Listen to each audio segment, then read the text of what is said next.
Hello friends, कैसे हो आप सब। मेरे यूट्यूब चैनल का स्वागत है। आई होप आप सब अच्छे होंगे। तो फ्रेंड्स, यहाँ कर रही हूँ मैं पूजा। नहा धो के आ चुकी हूँ मैं। तो सुबह उठ गई थी मैं 6 बजे। तो उसके बाद बच्चों के साथ लगी रही। बच्चे छोटे हैं अभी मेरे, बहुत ज़्यादा छोटे हैं बच्चे। लड़की 3 साल की है और लड़का तो भी 1 साल का हुआ है, इसलिए इनको भी संभालना होता है। तो ये मेरे साथ ही उठ जाते हैं, बल्कि मुझे तो यही उठाते हैं। मेरा तो अलार्म उस दिन से लगा ही नहीं है, जिस दिन से बच्चे हुए हैं। तो यही उठ गए थे मेरे साथ में, तो उनको भी खिलाती रही मैं। तो जब उनको किसी ने पकड़ा तो उसके बाद मैं नहा धो के आई और फिर मैं पूजा कर रही हूँ मंदिर में। तो आज है पूर्णवासी। और और आज से श्राद्ध भी शुरू हो चुके हैं। जिसका पूर्णवासी का है तो उनका श्राद्ध होगा आज। तो इस वजह से हमारे भी आज से क्या, हमारे से तो कल से ही निकलनी शुरू हो गई थी रोटी। हमारे तो गुगा का होता है 14 तारीख को, 14 को। तो वो करा था हमने कल से। तो अब हमारे घर पे डेली नहा धो के और डेली रोटी निकल रहेगी, चाहे किसी का अनागत हो या ना हो। मतलब 2 रोटी तो गाय की निकलनी ही निकलनी है, यानी कि कोई भूला बिसरा हो तो उसका भी लग जाएगा। तो ये रूल मुझे भी अच्छा लगा यहाँ के, देखा मैंने कि 2 रोटी डेली निकलती है। और तो वो करूँगी मैं अब डेली के डेली, जल्दी नहा धो के जब भी मैं खाना बनाया करूँगी। तो यहाँ मैंने बत्ती लगा दी है और यहाँ मैं सिंदूर लगा रही हूँ सारे देवी देवताओं को।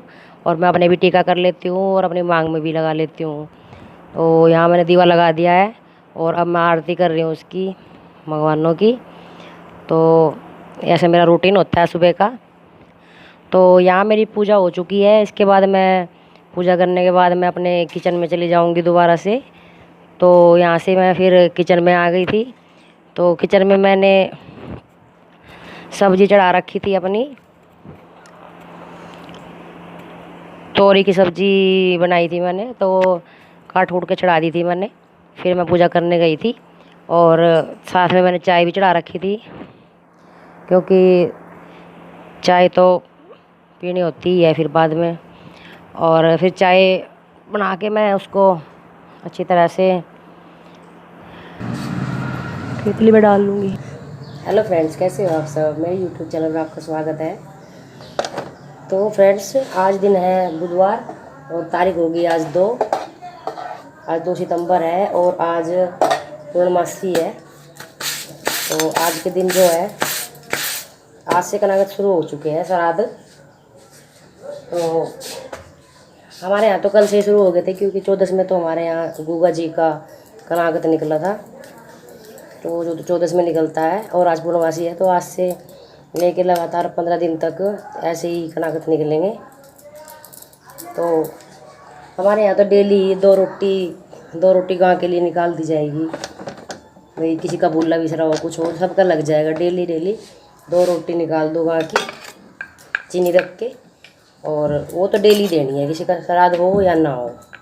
और जिस दिन श्राद्ध होगा उस दिन तो खाना पूरा उनका प्रॉपर बनाना ही है। तो जैसे आज है, तो आज तो 2 ही रोटी निकलेगी गाँव की, चीनी रख के। तो वो गाँव को दे देंगे आज। और वैसे हमारे घर गाँव की रोटी तो डेली निकलती है। तो आप सब भी अपने अपने घर पे श्राद्ध कर रहे होंगे। किसी का पहला होगा, किसी का कोई सा होगा, सब अलग अलग तिथियों में होते हैं। तो हमारे यहाँ तो चौथ का निकलेगा, पंचमी का निकलेगा, ऐसे ऐसे निकलेगा। सबके अलग अलग तारीख होती है भाई, अलग अलग दिन में सबके निकलते हैं। पूरे 15 दिन में हर घर में, भारत में तो हर घर में निकलते हैं ऐसे ही। अरे ये बहुत ही पुण्य वाले काम होते हैं। इस दिन जितना आपसे पुण्य करा जा सके उतना कर लो। उनके नाम का जितना आपसे सेवा करी जा सकती हो, जितना दान करा जा सकता हो उतना दान कर लो। तो बहुत ही अच्छा है, वो आपको ऊपर से ही आशीर्वाद देंगे। तो बस मैं खाना बना रही थी सुबह, तोरी सब्ज़ी मैंने छोंक दी थी, सब्ज़ी बना दी थी। नहा धो के मैं आ गई थी, मैंने पूजा भी कर ली। और अब मैं बस रोटी बना रही हूँ। वो जो मेरा देवर है मौजी, हो जाएगा काम पे, तो वो खाना लेके जाता है। तो उसके लिए खाना तैयार कर रही हूँ मैं बस। तो फ्रेंड्स, यहाँ मैं कर रही थी, दूध डाल रही थी पतीले में, बाल्टी में से। या मम्मी ने दूध निकाल के बाल्टी में डाल रखा था, बाल्टी में दूध काट रखा था। तो मैं उसको पतीले में डाल रही थी गर्म करने के लिए। तो 2 किलो के अलावा दूध होगा ये, और 3 गिलास पानी डाल दूँगी मैं उसमें, क्योंकि अब पानी डालना भी ज़रूरी है। 2 किलो में गुजारा नहीं चलता हमारा, बच्चे भी पीते हैं और बड़े भी सब पीते हैं हमारे घर में। दूध दही सब चीज़ चाहिए, सब चीज़ खाते हैं। तो सारा काम निपटा के खाना वाना बना के सब्जी सुब्जी बना के सब बर्तन खाली करके तो उन सब बर्तनों को मैं साफ़ कर रही हूँ। और सब बर्तनों को अच्छी तरह साफ़ करके साथ के साथ ही मैं इनको धो के साथ के साथ ही इनको स्टैंड में लगा देती हूँ। मैं जो बड़े बर्तन है उसको नीचे टोकरे में डाल देती हूँ, और जो छोटे सही है बर्तन जो लगा सकती हूँ स्टैंड में, साथ साथ स्टैंड में लगा देती हूँ। और जो गिलास वगैरह है वो सिंक में लगा देती हूँ मैं, और प्लेट जो है वो ऊपर ही स्टैंड में लगा देती हूँ। और जो ये चायदानी है इन सबको धो धा के मैं स्टैंड में टांग देती हूँ साथ के साथ, ताकि बर्तन बाद में लगाने में ज़्यादा ना हो। तो उसको करने के बाद बर्तन वर्तन साफ़ करने के बाद फिर गैस चूल्हा और स्लैब वगैरह जो है सब पे साबुन लगा के अच्छी तरह से साबुन लगा के सबको मांज दूँगी अच्छी तरह से। और चिकनाई विकनाई से जम जाती है इन पे, इसलिए इनको डेली इन पे साबुन लगा के मैं ऐसे ही धुलती हूँ डेली की डेली। मैं ये पोछा वोछा नहीं मारती इस पर। और मैं तो इसको अच्छी तरह से धो के बिल्कुल अच्छी तरह से इस पर साबुन जूने से मांज के इसको गैस के चूल्हे को, और जब इसको अच्छी तरह से पूछ पाछ के इसको सुखा देती हूँ। तो ये देखो गैस चूल्हा बिल्कुल अच्छी तरह से धो के बर्तन से पानी डाल के इस तरह से धोती हूँ मैं चूल्हे को, जिससे कि ये अच्छी तरह से साफ़ हो जाता है, गंदा नहीं रहता। जो पोछा मार के साफ़ करते हैं ना तो उससे उस पर निशान से रह जाते हैं, वो जो ये काला चूल्हा आता है इस पर निशान से बहुत बुरे लगते हैं वो।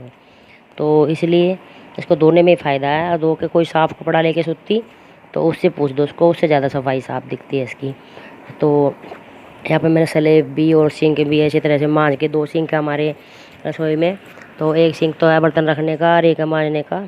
तो उसके साथ साथ 2 डब्बे मैं नीचे फर्श पे भी डाल दे रही हूँ, सारी रसोई भी धुल जाएगी। तो वहाँ मेरी सास भी मेरे साथ साथ लगी रहती है काम करने में, तो हम दोनों रल मिल के कर लेते हैं। जॉइंट फैमिली है हमारी। और उधर किचन में दलिया वलिया बनाया था, पानी वानी गर्म करा था, 2-4 बर्तन वहाँ उधर वाली रसोई में भी हो जाते हैं। तो उधर मेरी सास कर देती है, इधर मैं कर देती हूँ, तो दोनों का मिलजुल के काम हो जाता है। और नहीं तो एक जने से कैसे होता, जॉइंट फैमिली का तो यही फ़ायदा होता है कि सारे काम रल मिल के हो जाते हैं। तो ये वाइपर से मैं सारी स्लैब को अच्छी तरह से पानी छोड़ लेती हूँ वाइपर से। और वाइपर का तो बहुत फ़ायदा है मुझे, बिना वाइपर का तो मेरा काम भी नहीं चलता, कि वाइपर से अच्छी तरह से स्लैब का पानी निकल जाता है और सूख भी जाती है। और पोछे की तो मुझे अब आदत ही नहीं रही इतनी खास, तो मैं तो वैसे धो के अच्छी तरह से और वाइपर से ही साफ़ कर देती हूँ।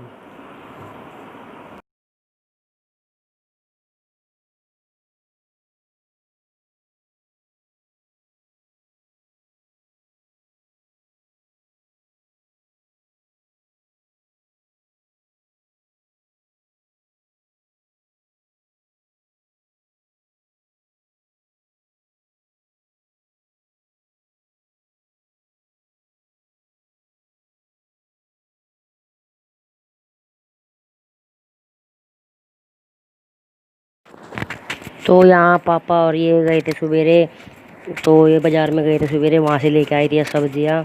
तो ये सब्जियों को मैंने अच्छी तरह से सिंक में डाल लिया, सारी पन्नियाँ निकाल के, और सारे को एक एक करके धो के मैं टोकरियों में डाल दूँगी। इनको धोना बहुत ज़रूरी हो गया है आज के टाइम में। इस बीमारी ने तो इतना डरा रखा है कि कोई भी चीज़ बिना धोए तो खा ही नहीं सकते। इस वजह से सारी सब्जियाँ मैं धो के अच्छी तरह से और टोकरी में डाल के अच्छी तरह से रख दूँगी इनको, ताकि ये निचड़ जाए। तो ये निचड़ने के लिए रख दिया मैंने सारे सब्जियाँ। ये भिंडी देखो, गोभी है, भिंडी है, घिया है, नींबू है, और ये लेके आए थे फ्रूटी, और ये लेके आए थे रियल जूस। तो इसके बाद मैं दोपहर में 12 बजे लाइट आ चुकी थी हमारी, उस टाइम मुझे करनी थी प्रेस। तो करने के लिए दोपहर में कर सकती हूँ मैं, या रात फिर लेट नाइट करनी पड़ती है मुझे 10 बजे के बाद में। तो मेरे पास अभी थोड़ा बहुत टाइम था, कृष्णा सो चुका था, तो मैं सोची थी थोड़ी प्रेस कर लेती हूँ, तो ये भी करनी ज़रूरी थी। और जो ये सिले हुए कपड़े होते हैं इन पे तो बहुत ज़्यादा प्रेस की ज़रूरत होती है। जीन्स वगैरह तो एक आधी बार डाल भी लेते हैं, जीन्स टी शर्ट पे तो कोई ज़्यादा खास ज़रूरी नहीं है। और नहीं, ये जो पैंट है, जो सिले हुए कपड़े हैं, तो फॉर्मल कपड़ों पे तो प्रेस करे बगैर चलते ही नहीं है, नहीं तो गंदे लगते हैं ये ऐसे। तो इन पे प्रेस कर रख रही थी मैं 2 3 जोड़ों पे प्रेस करी थी मैंने, और बस उनको ही रख दूँगी मैं।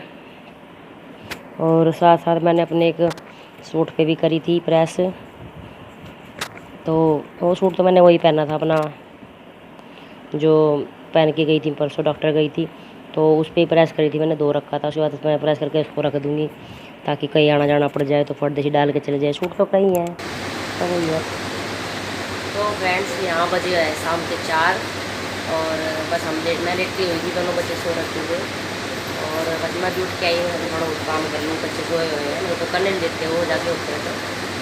तो मैं अभी उठ के आ गई हूँ, बस थोड़ी बहुत बात आपसे कर दूँ, वीडियो का एंड कर दूँ। तो आज मैंने अपना फूड रूटीन दिखाया है, सुबह वाला मॉर्निंग रूटीन आपको। तो सुबह तो बहुत ज़्यादा भागा दौड़ी होती है, तो बच्चे भी उठ जाते हैं, बहुत जल्दी उठ जाते हैं बच्चे भी, बल्कि बच्चे ही उठाते हैं मुझे। तो मेरा तो अलार्म भी बच्चे ही बने हुए हैं। तो बस सुबह का जो भी काम किया वो दिखाया आपको। और अब शाम के 4 बज चुके हैं और बस उठने वाले बच्चे, जैसे कूलर चल रहा है, कूलर बंद होते हैं तो तुरंत उठ जाएंगे दोनों बच्चे। इतने कूलर चल रहा है, इतने सो रहे हैं वो। जब कूलर बंद होते हैं ना, उठ के बैठ जाएंगे दोनों। और उसके पापा चले गए हैं खाना खुना खा के, 3:30 बजे चले गए थे। और ये मम्मी सो रही है। पापा की पापा की तबीयत थोड़ी ख़राब से चल रही है, उनके भी पेट में दिक्कत हो रही है। बच्चों के पेट में दिक्कत थी तो और पापा के पेट में दिक्कत हो रही है, पता नहीं क्या दिक्कत हो रही है, किस चीज़ की दिक्कत है। और बस आज मेरे ख्याल से आज पूर्णवासी है, तो आज से श्राद्ध शुरू हो चुके हैं। जिनका पूर्णवासी का है तो उनका श्राद्ध आज से शुरू हो जाएगा। और कल पहला श्राद्ध है। तो आप सभी को भी शुभकामनाएँ श्राद्ध मनाने के लिए। अब की बार जैसा कि श्राद्ध के तुरंत बाद नौरते नहीं है, नौरते जो है 1 महीने के बाद है। ये फर्स्ट टाइम देखा है, जब से पैदा हुए तब से तो फर्स्ट टाइम देखा कि भाई अनागतों के तुरंत बाद है, नौरते नहीं है, आगे है बाद में है। सबको अचंभा सा लग रहा है, पर अब की बार ऐसा है, बीच में 1 महीना ऐसे ही जाएगा। उसके बाद फिर सारे त्यौहार बहुत ज़्यादा लेट हो जाएंगे अब की बार। और धीरे धीरे ये है, ठीक है चलो तैयारी भी हो जाएगी। जैसे कोरोना काल है, सबको दिक्कत हो रही है बहुत ज़्यादा। कोरोना के टाइम में सबका हाथ टाइट हो रहा है, किसी का काम है किसी का नहीं है। तो सब काम जो कर रहा है कसौटी लाएंगे गुजारा कर पा रहे हैं सभी लोग, क्योंकि कई बार दुकानें बंद हो जाती है, तो किसी का काम कम है, किसी का फैक्ट्री में काम छूट गया है। तो बस ऐसे ही चल रहा है, आप मंदा ही रहेगा। त्यौहार की इतनी खास रौनक नहीं रहेगी अब की बार। त्यौहार तो सारे त्यौहार हल्के फुल्के ही बनेंगे, मुश्किल ही बनेंगे। बस ऐसे बट अपने घरों में तो बनाएंगे लोग, पर वो जो भीड़ भड़ाके वाली बात है वो तो अब की बार होगी नहीं। और ना ही अब की बार इतना ज़्यादा रौनक होगी बाज़ारों में। तो बस अब की बार तो जब तक ये कोरोना जाने का नाम नहीं ले रहा है, जब तक तो कुछ नहीं होएगा। ये साल तो फीका है बिल्कुल, इस साल भी जाने का नाम नहीं ले रहा जल्दी जल्दी। और टाइम आगे बढ़ा जा रहा है। पता नहीं इसकी बीमारी की दवाई कब आएगी कब नहीं आएगी। कितने तो लोग मर चुके हैं इससे, कोरोना से। और अभी भी मैंने देखा था अपने ख्याल 70-75 लाख संख्या पहुंच चुकी है अपने भारत देश में कोरोना की। और 1,050 ऐसा कुछ था जो मर रहे हैं पर डे। तो बहुत बुरा हाल है, बच के रहिए, सावधान रहिए। और जब भी ऑफिस से या बाहर से कहीं से भी आप घर पे आए तो अच्छी तरह से हाथ धोए, नहाए धोए, कपड़े उतारें अच्छी तरह से। और बच्चों से दूर रहिए, बच्चों से एकदम से तुरंत जाके ना मिले बच्चों से अपने। बस मैं आपसे यही कहूँगी और मैं अपने वीडियो का यही एंड करूँगी। और मैं मिलती हूँ आपसे कल के ब्लॉग में। कल के लिए बाय बाय।